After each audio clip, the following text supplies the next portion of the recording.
I was talking about it earlier with Adam Silver kind of leading the charge, taking the deals, helping make the deals for the WNBA for media rights.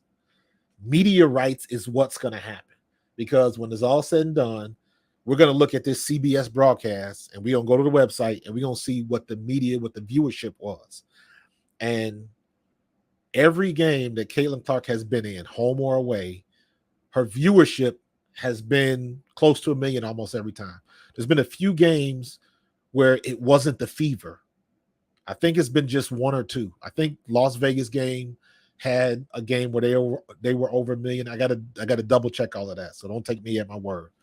But for the most part, every game that Caitlin Clark plays in, it's the viewership's been through the roof.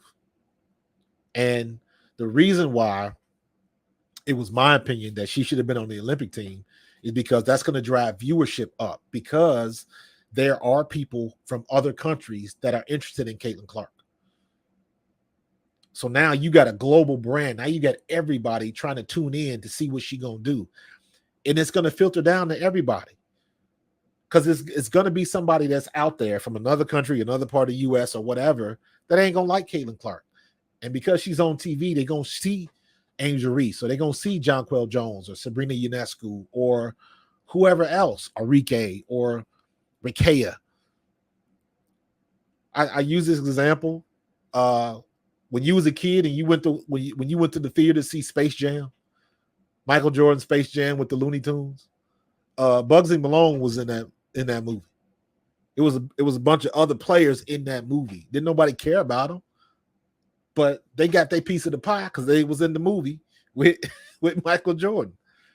So that's gonna filter down to a lot of these other players. Like I go through my top 5 right now, and Arike Ogunbowale is my favorite player. Jewel Lloyd is a close second. Sabrina Ionescu, Jonquel Jones, and Kalia Copper. Those are my top 5 favorite players that I like watching in the league. If they are playing, I'm trying to make it a point to watch the game. I couldn't say that a year ago. And I'm saying that all of this, that's going to filter down to all of these other players. Asia Wilson is going to get her props. She just got to be on the national stage. Who cares who unlocks the door? And I think that's where a lot of, some of the WNBA players getting it twisted, or at least I should say some of the veteran players, people that's retired and, a lot of people on the outside, because all this controversy that's brewing and all this kind of stuff, it's on the outside, infiltrating the inside. Yeah. LeVar, did you see that? Did you see that interview? I believe it was on the Rich Eisen show with Christy Brennan. And Christy Brennan said, and right after you, my next hit is a New Zealand radio show. I'm sure they're nowhere near as good as you or have the reach Rich Eisen.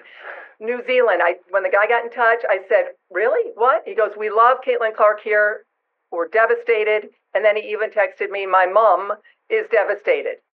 Because it's going to be the same thing in the Olympics. If she's an alternate and she's on that team, she is going to get the lion's share of all of the media. It's going to happen. So everybody else on the team got to get out of their feelings and just accept it. There's some things that you can take with it, and you can set up and say, hey, you'll get to Caitlin Clark in a minute, but right now we got the starters, and Caitlin Clark will come up second. There's some ways you can alleviate that. So the Olympic team, the WNBA got to be better at doing that. But like I said earlier, Caitlin Clark is having the Tiger Woods effect. She's bringing all eyeballs to the sport. But what's happening is, if you play for another team and you have a good game and somebody sticks a microphone in your face and asks you about Caitlin Clark, that is annoying.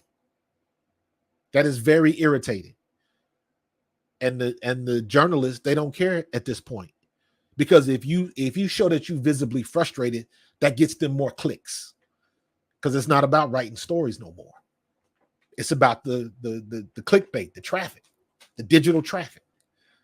That's how they get paid. If I write a story and I get 100,000 views on that story because I showed somebody getting mad every time you mention Caitlin Clark. Bad or good, if I'm bringing the traffic, they're gonna keep doing what gets them paid. That's the downfall of the social media. Everybody got a voice now.